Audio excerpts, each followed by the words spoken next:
The elders of the daughter of Zion sit upon the ground and keep silence. Now the elders, that's who everyone turned to for wisdom.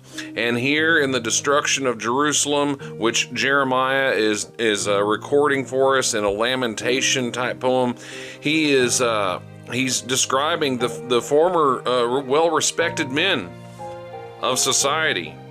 Now they're keeping silence. They're sitting on the ground. They're humiliated. They have cast dust upon their heads, and they've girded themselves with sackcloth, showing they are in a state of distress and mourning.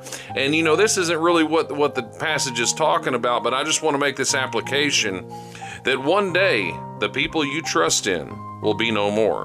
One day the people who have guided you with wisdom will no longer be around. Are you prepared for that? Stop relying on people.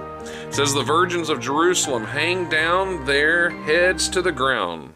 Mine eyes do fail with tears. My bowels are troubled. When it says his eyes fail with tears, it means he can't even see. He's crying so hard. My liver is poured out upon the earth for the destruction of the daughter of my people. This hurt Jeremiah so much because he warned them of what exactly not to do and what to do, but they ignored him. Sometimes knowing the right knowledge causes pain. So it says, because the children and the sucklings swoon in the streets of the city. Little babies, aimlessly, walking nowhere, looking malnourished. They say to their mothers, where is the corn and the wine? When they swooned as they wounded in the streets of the city, when their soul was poured out into their mother's bosom. So they're crying in their mother's chest. It says, what things shall I take to witness for thee?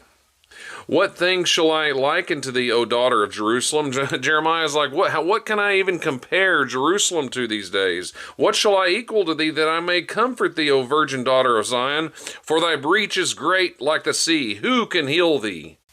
And here we have the source of their misery. Thy prophets have seen vain and foolish things, stuff that didn't come from God, for thee. And they have not discovered thine iniquity. That's the purpose of prophetic messages, is to get us to repent from our iniquity, to turn away thy captivity. But they have seen for thee false burdens and causes of banishment. Something else they do is flatter. You know, beware of people that flatter you all the time. All that pass by clap their hands at thee. They hiss and wag their head at the daughter of Jerusalem, saying, is this the city that men call the perfection of beauty, the joy of the whole earth? Of course, they're quoting the 48th Psalm there.